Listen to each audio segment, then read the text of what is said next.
안녕하세요. 반갑습니다. 오늘 참 행복한 날입니다. 하나님께서 저와 여러분의 가정에 준비하신 하나님의 은혜와 평안이 넘쳐나기를 예수님의 이름으로 축원합니다. 사사기 1장 22절로 31절에 있는 말씀을 중심으로 힘 어디서 오는가 라는 제목으로 말씀을 나누고자 원합니다. 우리가 이 땅을 살아가면서 필요한 게 있다면 무엇일까를 생각해 보면 바로 그것은 에너지다. 그 에너지는 다른 말하면 힘이다, 권력이다, 파워다, 이런 식의 표현을 하게 될 것입니다.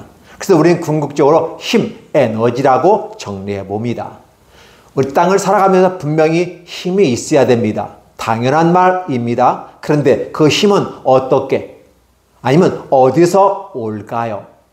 많은 사람이 힘이 있기를 원합니다. 그러면 우리가 세 가지 차원에서 한번 생각해 보았으면 좋겠습니다. 힘이라는 부분은 첫째, 육체 가운데 오는 힘일 수 있습니다. 이 육체 가운데 오는 힘은 그 기초는 근력에 기초하는 것입니다. 그러나 그 힘으로 행복해질 수 있느냐 했을 때 행복해질 수는 있습니다만 완성을 이룰 수는 없습니다. 젊을 때는 육체의 근력이 있어 어느 정도 행복하다고 말할 수 있습니다. 전력 질주할 수 있습니다. 그런데 나이 들면 근력이 떨어져서 육체가 연약해진다는 사실은 분명한 사실이기 때문에 우리가 이 또한 기댈 수 없는 거다라는 것입니다. 그럼 두 번째는 우리가 뭘 기대해 볼 수 있습니까? 정신적인 힘에 있습니다. 즉 가치 지향적인 것으로서 기초를 둘 수 있습니다. 그럼에도 불구하고 이 가치라는 개념이 다양한 가치를, 다양한 세계관을 갖고 있기 때문에 과연 하나님을 중심으로 한 가치관일 것인가, 아니면 하나님을 대적하는 세상적 가치관을 가지고 갈 것인가에 따라서 달라진다는 것 사실입니다. 그래서 만약 내가 선택한 이 가치관과 이 세계관이 성공에 가는 길에 내 인생에 이 땅에뿐만 아니라 저 세계까지 다 연결된다면 얼마나 좋겠습니까마는 분명히 하나님과 관련된 가치관, 그 세계관 속에 있지 않는다면 이 땅에서는 유용할지는 몰라도 한정적이다라는 걸 볼 수 있기 때문에 우리의 가치관도 사실은 영원에까지 이르지는 못한다라는 것입니다. 그렇다 보면 우리가 기대할 수 있는 게 또 있을까요? 예, 한 가지 있습니다. 그것은 바로 믿음에 기초한 것입니다. 이 믿음에 기초한 것은 바로 근원적인 가치라고 볼 수 있는 것이고 그에 대한 기초인 것입니다. 그렇기 때문에 사람은 육체적인 것에 의해서 움직여질 수 있는 것은 인정하지만 그러나 영원하지는 않다라는 것입니다. 즉 한정적이다라는 걸 쓰고 제한적이고 유한한 존재이기 때문에 그렇습니다. 우리 정신세계도 마찬가지입니다. 우리 정신세계가 아름답게 펼쳐진다고 하는 것은 바로 영원한 생명을 얻은 상태에서 바로 아름답게 펼쳐질 수 있습니다. 그래서 우리 정신세계가 하나님 안에서의 아름다운 가치관을 추구하는 것이 아름답다고 결론을 내려볼 수 있습니다. 그러나 최종적인 부분 속에서 우리에게 필요한 것은 믿음이라는 사실을 볼 수 있습니다. 여러분 성경을 읽어보면서 늘 느끼는 게 뭔지 아십니까? 우리나라 명동 땅에 해당하는 초승달 지역의 옥토인 것입니다. 젖과 꿀이 흐르는 땅이라는 것입니다. 학교 다닐 때 사회과 무도에 보면 그 중동 땅 그쪽이 초승달처럼 이렇게 동그랗게 기어져 있습니다. 그 모습이 초승달 지역이고 젖과 꿀이 흐르는 땅인데 바로 그 땅이 가나안 땅이라는 것입니다.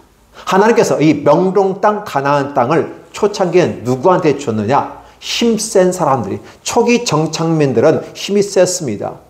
그때 당시는 구석기일 수도 있고 신석기일 수도 있습니다. 아니면 청동기까지 이루어지는 시기까지도 합니다. 그러나 청동기까지 아니고 신석기 시대 정도까지는 힘센 사람들이 이깁니다. 돌멩이 잘 던지고 돌도끼 잘 던지고 창 잘 던지면 이깁니다. 그런데 그 지역에 있는 사람들이 어느 한순간에 교체가 되어버렸습니다. 성경은 이에 대해서 심각하게 다루지는 않습니다. 그런데 두 번째 정착민이 도착하는데 이 정착민들은 바로 그 힘센 사람들을 이기기 위해서는 뭐가 필요하다? 지혜가 필요하다. 정신적인 가치가 필요하다는 것이었습니다. 그래서 그는 육체의 힘과 똑똑한 지혜와 문명을 가지고 그 땅을 차지하게 시켰습니다. 그 사람들을 우리는 가나안 칠족속이라고 부를 수가 있습니다.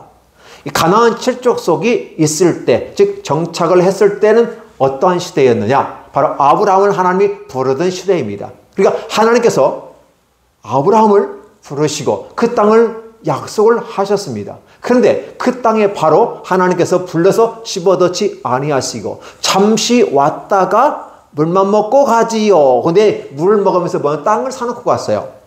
부동산 투기를 하신 것 같습니다. 과연 그럴까요? 매장지를 사서 매장을 하는 그 가운데서 합당하게 대가를 지불하고 땅을 사고, 그러나 그 땅에 정착할 수가 없었습니다. 왜 그럴까요? 하나님은 그 땅을 아브라함에 바로 주시지 않았습니다. 성경은 이렇게 말합니다. 그 땅에 죄악이 관영하지 아니하였으므로. 그래서 그 땅을 차지하기까지 한 500년 가까이 시간이 소요되는 것이었습니다. 왜냐하면 가나안 땅에 이끌어 가고 거기에서 430년 동안 있다가 또 40년 동안 광야 생활을 하다가 470년 동안 또 플러스 마이너스 하면 한 500년 가까이 될 겁니다. 이 500년이 지난 후에 여러분 고려 역사가 500년에 멸망했습니다. 그죠? 봤나요? 신라는 1000년 가까이 됐고 고려도 마찬가지고 그다음에 조선도 마찬가지입니다. 대개 한 나라가 1000년을 간다고 하는 건 굉장히 어렵습니다. 근데 희한하게 1000년의 역사가 신라에서 이루어졌고 고려나 조선 같은 경우도 500년 상간에 나라가 신흥 일어났다가 다시 몰락하는 그 계기를 맞이한 것입니다. 그리고 가나안 땅이 한 500년 동안 하나님이 기회를 주신 것이었습니다. 그 500년 동안, 즉 초기에 아브라함을 불렀을 때 그때 당시는 그 가나안 땅의 죄악이 관영하지 않았다. 넘쳐나지 않았다. 그런데 500년이 흘러가는 시점에서 죄악이 넘쳤다라는 걸 합니다. 그러면 이 개념을 가지고 보면 초창기 정착민들도 여전히 하나님 보실 때에 기회를 주었으나 여전히 죄악이 넘쳐났기 때문에 그 초기 정착민을 쫓아내게끔 한 그 힘의 원동력은 육체와 지혜를 가진, 문명을 가진, 청동기와 철기 문화를 가진 그들이 정착했을 그 시점이라는 사실입니다. 그래서 당연히 돌도끼 들고 싸우는 것보다 청동검을 들고 강철금을 들고 싸우는 것이 더 효과지가 아니겠습니까? 결국은 그들을 물리치고 이겼다는 거죠. 그럼에도 불구하고 하나님께서 볼 때 500년을 삶을 살다 보니까 그들이 문화가 발달합니다. 그러다 보니까 그들이 계속은 하나님 앞에 죄를 지게 되는 거고 풍성한 문화 속에서 더 많은 수확을 얻었음에도 불구하고 하나님과 관계없는 삶을 살게 되고 이런 모습이 너무 많이 있는 거죠. 그러다 보니까 하나님께서 이 가나안 칠족속을 결국은 멸하기로 작정하신 것입니다. 마치 초기 정착민을 쫓아낸 것처럼 두 번째 정착민은 가나안 칠족속을 하나님이 쫓아내기를 원하십니다. 그러면 초기에는 가나안 칠족속을 붙여 넣으면서 그 땅을 정복하고 주관하라고 하신 것이고, 두 번째는 이 가나안 칠족속이 500년 동안 죄를 지은 다음에 하나님께서 이스라엘을, 즉 아브라함의 자손들에게 복을 주시면서 가나안 땅에서 들어와 정착기까지 500년이 지나고 그럼 죄악이 관영했다라는 것입니다. 그러니까 하나님께서는 이미 가나안 땅을 초기 정착민을 몰아내는 것처럼 이스라엘을 통해서 이 가나안 칠족속을 몰아내라는 것이었습니다. 그들에게 권리를 주신 것이죠. 때문에 이 모든 땅은 하나님의 것이기 때문에 주인이 청지에게 맡겼다가 도로 찾는 것은 주인의 몫이기 때문에 이 가나안 칠족속이 하나님 앞에 죄가 관영하고 더 이상 하나님 앞에 범죄가 넘쳐나기 때문에 그를 살려둘 이유가 없는 것이지요. 그래서 그들을 심판하는 그러한 모습으로 심판의 대상이 바로 이스라엘을 부른 것입니다. 그래서 이스라엘이 200만이 되어서 가나안 땅에 입성하게 되고 그 땅을 차지하라고 하나님이 권력을 주셨습니다. 권한을 주셨습니다. 하늘과 땅의 모든 권세를 우리에게 주셨다라고 하는 것은 신약의 복음 전파에서 예수께서 말씀하시는 그런 겁니다. 이런 개념은 어떻게 바라볼 수 있을까요? 적과 꿀이 흐르는 땅 그 이전에 좋은 안식처가 하나 있었다는 사실을 여러분 기억할 겁니다. 바로 에덴 동산입니다. 에덴 동산에서 하나님께서 모든 걸 만들어 놓으시고 다 어떻게 됩니까? 관리하고 다스리고 주관하라라는 것이었습니다. 관리한다, 다스린다, 주관하라고 하는 주도권을 가지고 통치권을 행하라는 것입니다. 이것을 바로 허락하셨는데 다스리고 관리해야 될 그러한 것 중에서 선악을 알게 하는 나무만큼은 건들지 말라는 것이 에덴 동산의 규약이었어요. 근데 그 규약을 인간이 어겼습니다. 무엇? 욕심, 욕망, 사단이 보암직도 하고 먹음직도 하고 나를 탐스럽게 하게끔 그의 눈을 욕심으로 확 키워넣어 버리니까 거기에 인간이 홀라당 넘어가 버렸습니다. 그래서 다스리고 정복하고 주관하는 이런 모든 축복의 통제권을 잃어버리고 노예 신사로 쫓겨나버리는 것이 아담과 하와였습니다. 그래서 인간은 그 불행의 길을 스스로 자초했지만 여전히 다시 다가오셔서 복을 주시는 하나님, 모든 인류 가운데 한 선민을 선택해서 그들이 이스라엘 민족이었다. 그래서 그 적은 민족, 혹시 인간이 또 자고할까봐, 스스로 교만할까봐 75명을 통해서 200만이 풀려나게 만드셨고 광야의 길을 훈련시키셨고 훈련된 다음 그들을 젖과 꿀이 흐르는 땅에 다시 집어넣습니다. 마치 에덴 동산에 직접 들어갈 수는 없기 때문에 젖과 꿀이 흐르는 땅, 이 땅에 허락을 하신 겁니다. 들어가면서 하는 말이에요. 내가 이 모든 걸 너와 내 자손에게 주어노라. 그러면 이스라엘 백성들은 어떻게 해야 될까요? 당연히 심판자 입장에서 가나안 칠족속을 다 몰아내야만 하는 것입니다. 그 몰아낸다는 개념은 남이 잘 가지고 행복하게 살고 있는 그 땅을 빼앗아 온다는 개념이 아니라 이미 주인이 그 청지기의 기능을 박탈하고 쫓아내어버리는 그 과정 속에서 바로 새로운 부임자가 그걸 관리하고 통제할 수 있는 권한을 주셨다는 것입니다. 그래서 이스라엘 사람들이 과연 하나님 앞에서 그 말씀대로 준행하는지 준행하지 않는지를 보여주는 것입니다. 창세기에 보면 이러한 부분이 나오지 않겠습니까? 노아가 120년 동안 많은 죄악을 사람들이 짓기 때문에 인간의 나이를 120세로 줄여버리는 그 상황 속에서 바로 방주를 지켜야 하는 상황이 발생합니다. 그때 노아는 하나님의 명령에 준행하였더라라는 표현을 쓰게 됩니다. 그러니까 하나님 앞에서 의로운 사람들을 이렇게 보면 에녹은 300년 동안 하나님과 동행했다는 말을 쓰게 되고 엘리야도 하나님과 사역을 하신 다음에 불병거 타고 죽지 않고 올라가는 사건들이 보았습니다. 자, 노아 같은 경우도 하나님의 명령에, 그죠? 우리가 성경엔 잣나무라고 말하기도 하고 사이프러스 우드라는 말을 쓰게 됩니다. 어쨌든 그런 나무를 갖다가 방주를 만들었는데 그것도 강가에 만든 게 아니라 산 꼭대기에서 나무를 공급하기에 편하게, 그래서 산 꼭대기보다는 산 언저리에 있죠. 나무 수급을 잘 할 수 있는 그곳에 방주를 만들었다는 것입니다. 그것도 장장 120년 가까이 만들었습니다. 근데 그걸 불평하지 않았다. 아니, 불평했다는 말이 성경에 없습니다. 많은 사람들은 얘기했을 것입니다. 나이가 들어가니까 미쳤구만, 이 단어가 나오는 상황이 발생합니다.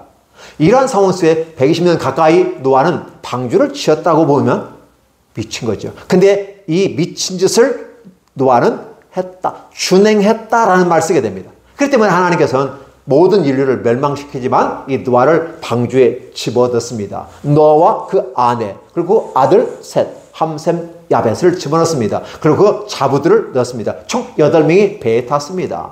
그리고 암스쌍에서 동물들 다 집어넣어서 우주가 멸망하는 와중 속에도, 이 지구가 멸망하는 와중 속에도 하나님은 건져내는 축복을 허락하셨습니다. 이런 것들을 먼저 선 역사 속에서 샘플로 보여주신 다음에 그걸 바라보는, 사실 이스라엘 백성은 그걸 몰랐을 수도 있습니다. 그러나 우리는 성경을 통해서 그 시대의 그 모습을 압니다. 그렇기 때문에 젖과 꿀이 있는 땅에 들어가는 그 백성들은 그걸 몰랐을지라도 저와 여러분은 알고 있기 때문에 온리 시대에 사는 저와 여러분이 그때 사람보다 더 복이 있다라고 볼 수가 있을 것입니다. 왜냐하면 노아는 하나님의 말씀에 준행했고 그의 복을 받았다는 사실이 성경에 기록되어 있기 때문에 그렇습니다. 그런데 과연 이 이스라엘 백성들이 모세가 죽었고 여호수아가 죽었습니다. 이제는 지파들만 남았습니다. 그래서 각 지파별로 어떻게 분배된 땅을 정복하고 주관할 것인가 라는 부분이었습니다.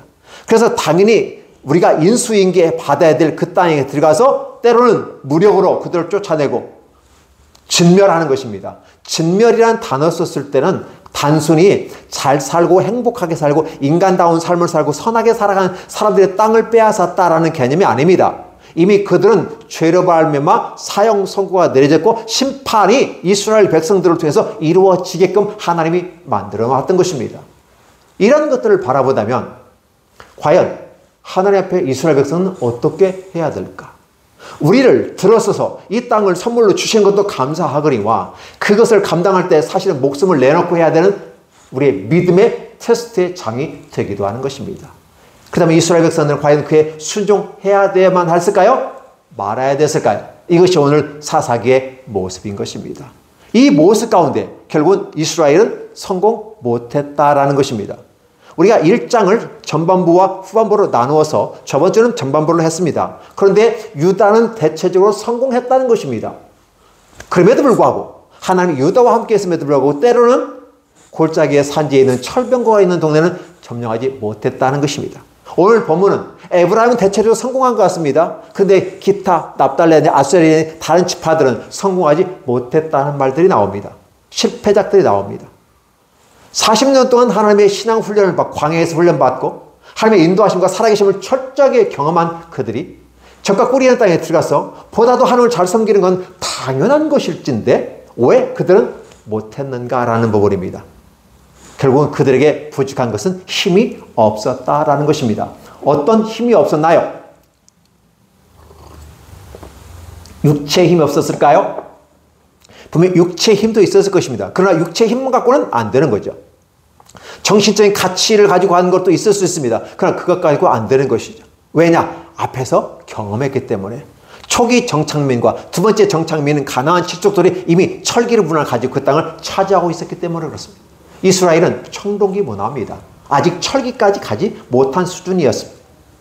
그러나 전쟁은 여호와께 속한 것이고 하나님의 주신 명령을 수행하는 과정 속에서 어떻게 그 문제를 해결할 것인가를 보여주는데 갈렙은 자기 산지를 지혜롭게 믿음으로 점령해 나갔다고 샘플링으로서 한 사례, 성공 사례를 이야기했지만 다른 지파들은 그렇지 못했다는 것입니다. 그러니까 우리들의 삶 속에서 믿음을 어떻게 실현시킬 것인가라는 부분이에요. 하나님의 법정적인 부분 속에서 이미 가나안 칠족들을 진멸하고, 그러니까 진멸이란 말은 사실은 남자와 어린 아이까지 다 죽이는 겁니다. 때로는 짐승까지 다 죽일 수도 있는 거거든요. 다 싹 쓸어버립니다. 죄악이 그만큼 무섭다는 걸 얘기합니다. 달리 말하면 이스라엘 사람도 이스라엘 사람에게 하나님의 기회를 주셔서 정복하고 주관하는 복을 주셔서 통제권을 갖고 가지만 사실 이스라엘도 여전히 하나님 말에 순종하지 않으면 가나안 칠족속이 이스라엘에게 쫓겨나가는 것처럼 쫓겨나갈 것이라는 사실을 암시해주고 있는 것이었습니다. 우리는 이스라엘 선민이라고 하나님께서 특별히 각별하게 은혜를 베푸시는 것이 아니라 선민은 특별하게 은혜를 베푸신 건 사실이지만 선민조차도 믿음으로 순종하지 않으면 하나님의 심판을 받는다는 사실을 알려주는 것입니다. 그런데 심판하러 가는 이스라엘 자체가 믿음이 없이 가기 때문에 메가리가 없어요. 힘이 없어요. 전쟁은 무기로도 하는 것입니다. 육체로도 하는 것입니다. 지혜로도 하는 것입니다. 그러나 이 영적인 전쟁에서 땅을 차지하는 이 땅, 그때 당시 구약에서는 전쟁으로 땅을 차지하는 전쟁이었습니다.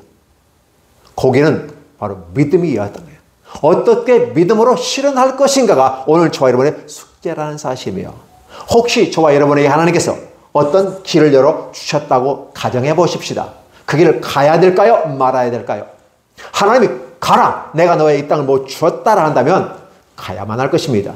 문제는 어떻게 갈 것인가? 하나님은 우리와 함께 계십니다. 하나님이 함께 계셨을 때도 여전히 우리는 성공할 수 있고 실패할 수도 있습니다. 하나님께서 우리와 함께 계신다고 무조건 다 성공하는 거 아닙니다. 하나님 우리와 함께 계시는 건 하나님의 입장에서 함께 계시는 것이고, 그렇다면 우리는 그 함께 계신 우리 하나님과 함께 우리의 믿음의 아름다운 반응을 통해서 앞으로 간다면 그 길은 형통하게 열릴 것입니다. 그러나 힘아리가 없으면, 달리 말하면 믿음이 없으면, 왜 믿음을 얘기합니까? 힘은 믿음에서 나옵니다. 힘이라고 하는 것은 바로 내가 내 경험과 지식의 기초에 모았을 때 그런 것의 기초로 말미암아 확신이 있을 때 힘이 나오는 것이고 강력하게 추진할 수 있는 것입니다. 그렇다 보면 이러한 모든 것들이 미시적인 이 땅의 지혜와 경험만으로도 그렇게 힘을 낼 수 있다면 하나님의 웅대한 하나님의 나라와 이 땅의 권세를 가지신 하나님이 함께 계시고 지혜자로서 모략자로서 카운슬러로서 우리와 함께 전능하신 하나님으로 전쟁의 여호와께서 함께 하시기 때문에 가는 겁니다. 문제는 어떻게 풀어갈 것인가라는 부분이에요. 하나님께 기도하면서 이 문제를 어떻게 풀어갈 것인가라고 기도하면서 할 때 하나님은 응답하십니다. 하나님, 여호수아가 죽었습니다. 우리는 어떻게 할까요? 누가 먼저 이 땅을 올라갈까요? 그들은 물었을 때 하나님은 그 길을 열어 인도하셨습니다. 유다가 먼저 갈지니라. 내가 이 모든 걸 내게 주었다라고 말씀하시는 그 말씀에 기초해 본다면 당연히 우리는 하나님이 주신 지혜를 따라서 가되 믿음을 가지고 전쟁을 하는 것입니다. 지금 3차 세계대전, 우리는 1차, 2차 세계대전을 맞이했습니다. 3차 세계대전은 어떠한 전쟁일까 생각해보면 거의 핵전쟁의 방불한 수준의 어떤 모습이 될 거다라고 말합니다. 그러나 사실 핵전쟁보다는 더 중요한 것은 믿음의 전쟁입니다. 영적인 전쟁입니다. 지금 누가 한번 핵 쐈으면 그냥 게임 끝나는 겁니다. 핵이 문제가 아니라 믿음의 문제예요. 하나님께서 이 땅을 주관하고 계신다는 사실을 분명히 우리가 기억을 해야 됩니다. 초창기 정착민도 내가 쫓으신 하나님께서 두 번째 500년 동안의 역사 속에서 가나안 족속이 다 쫓겨나가는 그 시점에 있다면 오늘 우리가 그 땅을 차지한다 할지라도 우리는 그 땅을 누리지 못할 겁니다. 성경에 이런 표현이 있습니다. 집을 지어도 그 집에 들어가지 살지 못하며 약혼했는데 그 약혼자와 함께 신방에 들어가지 못하고 포도원을 지었는데 그 포도를 따먹지 못한다면 그게 축복이냐 저주냐라는 거였어요. 하나님께 저와 여러분에게 준 인생이라고 하는 이 부분 속에서 신약에 와 있는 저와 여러분들은 구약에는 땅을 차지하는 곳으로서 하나님의 말씀에 순종하는 것으로 보였다면 이 시대를 살아가는 데는 이 땅은 곧 마음의 땅을 얘기하는 것, 신약에서는 얘기하고 그 마음을 통제하고 주관하는, 마음을 다스리는, 어떠한 마음을 다스리는가? 육체를 따라 행하고자 하는 내 욕정을 따라 마치 에덴 동산에서 보암직도 하고 먹음직도 하고 지혜롭게 할 만큼 탐스러운지라 라고 하는 부분이 우리를 딱 엄습해 올 때 No! 라고 얘기해야만 합니다. 하나님께 우리는 기도하면서 이 방식을 예수님은 이겨내셨습니다. 어떻게 이겨낼까요? 돌들이 떡덩이가 되게 해봐라. 성전에서 높은 곳에 뛰어내려봐라. 내게 경배해봐라. 이 모든 걸 내가 주겠다. 이 모든 건 안 내 거야. 사단이 시험했을 때 사단아 물러가라. 너의 하나님을 섬겨라. 라고 예수님은 그를 물리쳤던 것입니다. 그럼 아담은 그게 넘어지고 말았어요. 오늘 이 시대에 사는 저와 여러분에게도 하나님은 동일하게 주실 것입니다. 우리의 인생을 주시고 우리의 마음을 정복하고 그래서 이제는 육체의 정욕을 따라 살아가는 저와 여러분의 삶 속에서 이러한 것들이 100% 우리가 하나님처럼 살 수는 없습니다. 육체를 가지고 있는 인간은 식욕이 있습니다. 성욕이 있습니다. 수면욕이 있습니다. 기타 다른 어떤 욕구와 욕망들이 있습니다. 메슬로에 말하면 5단계에 걸쳐서 인간의 욕망과 욕구가 있다고 말하고 알더퍼는 ERG로서 세 가지를 얘기하고 있습니다. 어쨌든 우리는 이 땅을 살아갈 때 뭔가가 채워지고 그런 욕구가 충족되었을 때 행복을 가질 수 있습니다. 그 말은 달리 말해 우리가 부족하다는 걸 인정해야만 하는 것입니다.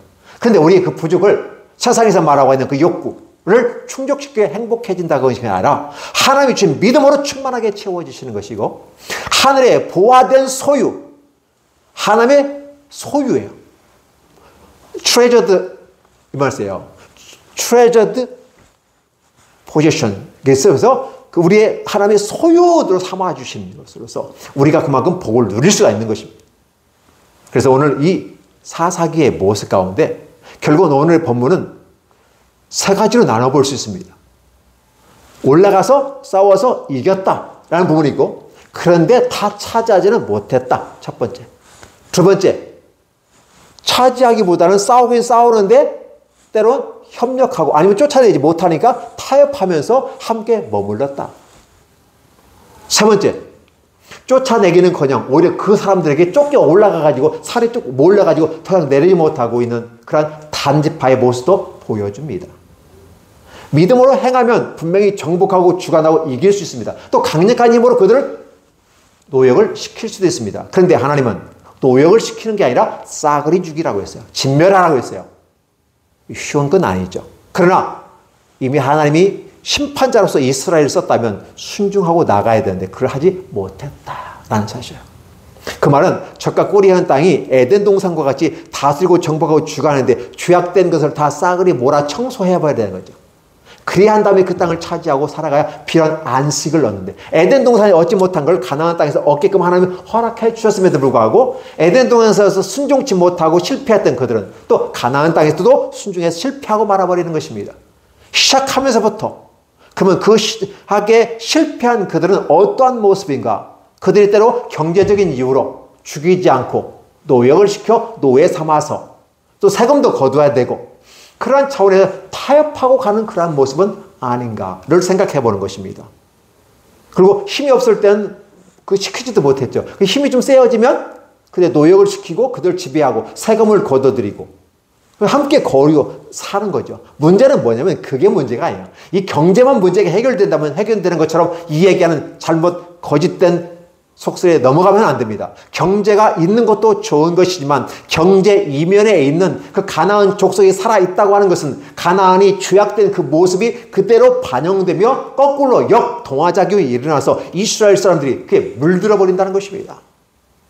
그래서 이제 가나안 족속이 왜 하나님 앞에서 쫓겨나야만 했는가 하는 것은 그들이 가나안 땅을 일구면서 적과 끓이는 땅에서 오히려 풍성함을 가지고 우상숭배에 몰두했던 것이죠. 음란한 삶을 살았기 때문에 그렇습니다. 하나님의 죄악된 모습을 살았기 때문에 하나님이 쫓아내는 것인데 이스라엘이 차지하고 보니까 그들의 문화가 좋아 보여요. 왜? 보암직도 하고 모험직도 탐스럽지 한 그 땅에서 나타나는 그런 소산물과 토산물과 아울러 그들의 문화는 너무 달콤하게 다가오는 것입니다. 그러니까 그들은 그걸 자신도 모르게 수용할 수밖에 없었다는 사실이고 오히려 그들이 하나님 앞에서 순종이 아예 악한 모습을 가게 될 때 하나님은 그들을 발흥시켜서 그들로 옆굴댕이를 찔리는 그렇죠? 가시와 같은 역할을 하게 만든다는 것이 성경의 가르침인 것이죠. 따라서 오늘 저와 여러분들은 이 모습을 한번 살펴보자는 것입니다. 분명히 이 하반부는 실패했다는 거예요. 아니 실패보다도 더 아예 꼼짝달싹 못하는 단지파의 모습을 보면서 과연 믿음의 사람이 저럴 수 있는가? 어떻게 통제권을 가지고 그 땅을 다스릴 권한을 갖고 있는데도 불구하고 하늘과 땅의 모든 것을 가졌음에도 불구하고 그 땅을 지배하지 못하고 관리하지 못하고 주관하지 못한 말인가? 그건 힘이 없는 거다. 힘은 어디서 나온다? 믿음에서 나오는 건데 결국은 힘이 없다는 말은 믿음이 없었다라는 반증인 것이죠. 이스라엘 사람들은 결국은 믿음으로만 들어가야만이 그 땅을 점령하고 다스리시고 주관할 수 있는데 세상 방식으로 육체적인 힘으로 지식으로 세상 경험으로 그 땅을 차지하려고 인간적인 노력과 수고를 하니까 그 땅을 차지하지 못하더라는 것이었습니다. 여러분들은 이걸 어떻게 보십니까? 단지 이것은 구약시대 한 모습에 우리에게 보여준 샘플링입니다. 불순종하는 그 과정 속에서 모든 권한과 능력을 부여받았음에도 불구하고 이루어내지 못하는 순종하지 못하는 아니 생산품을 가져오지 못하는 믿음의 산물을 가지고 못하는 결과물을 내놓지 못하는 이스라엘의 전형적인 모습을 보여주고 있다. 이것이 시작되고 있다. 그러면 그 이스라엘의 희망이 있는가? 이 땅에는 여전히 낙원에 이를 수 있는 희망은 없구나라는 생각을 해보게 되는 것이죠. 그래서 사사기의 이러한 모습이 시작하면서 결국은 열왕기까지 지속해서 발전하는 것 같은 역사의 모습을 보지만 여전히 변하지 않는 인간의 속성과 그 문화 속에서 이상숭배와 하나님을 대적하는 그 모습은 계속 전철되더라는 사실입니다. 이게 인간의 역사입니다. 결국 인간의 희망이 없음을 하나님은 단적으로 저와 여러분에게 보여주면서 오직 구원은 우리 하나님의 주권하에서 하나님의 인도하심을 따라가는데 에덴 동산에서 이루지 못했던 에덴의 안식을 잃어버렸던 그들은 또 가나안 땅에서 이 두 번째 하나님이 주신 기회조차도 잃어버리는 그러나 세 번째 앞으로 오실 메시아 예수 그리스도가 오시면 그 십자가 안에서 완성을 이루한다. 주님께서 다 이루었다. 첫째 아담이 실패했던 걸 두 번째 아담이신 예수께서 이루시고 우리에게 이 축복을 주셨다라는 누구든지 그 안에 들어오게 되면 젖과 꿀이 흐르는 땅에 아니 에덴의 안식에 참여하는 것처럼 예수 그리스도 안에서 천국이 임하게 되는 것입니다.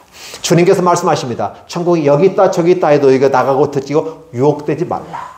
수많은 이단과 사이비들이 앞서서 사기꾼들이 유혹할 것이다. 그러나 굳건히 믿음을 가지고 순종해 나아가면 그 세계는 너의 것이 될 것이다 라고 말하고 있습니다. 오늘 이 말씀을 듣는 저와 여러분들은 어떻습니까? 여러분의 인생의 삶의 현장에서 우리의 삶, 특별히 우리들의 마음의 상태, 내 인생의 상태, 이게 마음이라고 하는 건 내 밭입니다. 이 밭을 언제까지 일구어 갈 것이냐? 죽을 때까지. 한 인생이라고 하는, 그래서 개인의 한 종말을 맞이할 때까지 우리는 이 안에서 천국을 건설해 가는 것입니다. 우리 안의 마음의 행복하고 기쁨과 하나님을 모신 삶이 행복인 것이고 이러한 것이 결국은 우주적인 종말까지 가는 그 모습 가운데 하나님은 재림하셔서, 우리 예수님은 재림하셔서 우리에게 새로운 세계로 우리를 이끌어 가시는 그 세계로 복을 주실 것입니다. 그때까지 우리는 지속적으로 우리의 믿음을 지속 발전시켜 나아가고 성화의 단계에 이루어갈 것이며, 메시아 오시는 그 순간에 영화로운 우리의 모습이 바뀌어 영화로운 모습을 탈바꿈 하는, 썩을 것이 썩지 아니하는 99%의 인간의 노력과 수고로 성화를 이룰 수 있지만 썩지 않을 몸으로 갈 수는 없는 것입니다. 그러나 99% 거기에서 주님께서 영화의 단계로 썩지 않을 육체로 바꾸어주시는 그 순간에는 우리가 이제는 썩어질 육체, 아픈 육체, 무너지는 육체가 아니라 썩지 아니하고 먹어도 되고 먹지 않아도 되는 신령한 육체를 덧입게 되고 하나님 나라의 백성으로서 에덴 동산에서 아름다운 세계를 예수 그리스도와 함께 다시 누리게 될 것입니다. 이 복을 저와 여러분이 역사 현장 속에서 한번 경험해 보시고, 우리 현장 속에서는 신약에 있는 저와 여러분들은 어떻게 이 삶을 적용시켜 볼 것인가, 즉 내 마음의 밭을 어떻게 일굴 것인가, 언제까지? 내가 살아있는 순간까지, 주님께 나를 부르시는 순간까지 마음밭을 일구고 인생밭을 일구어 가는 그 과정 속에서 하나님이 우리와 함께 계셨음을 고백하고 그분과 함께 손잡고 가는 모습은 아름다운 믿음의 한 그림일 것입니다. 오늘 당신 옆에 누가 계십니까? 우리 하나님은 여전히 변함없이 우리와 함께 계신다고 말씀하십니다. 문제는 하나님의 문제가 아니라 저와 여러분의 문제입니다. 당신은 당신 옆에 하나님이 계십니까? 라고 문제하는 게 아니라 당신은 하나님 옆에 당신이 있습니까? 라는 질문을 한번 던져보는 것이 더 지혜로운 질문일 것입니다. 자, 이제 우리 함께 주님과 함께 손잡고 가는 멋진 믿음의 인생의 그 길에 행복한 길이 대로가 열리기를 예수님의 이름으로 축원합니다. 기도합니다. 하나님 감사합니다. 고맙습니다. 풍성한 은혜와 권능과 능력의 손으로 우리를 이끌어서 온전히 아름다운 하나님의 인도하심을 따라 순종해 나아가고 그 순종하는 그 길 가운데서 주께 영광 돌리는 아름다운 모습이 될수록 축복해 주시옵소서.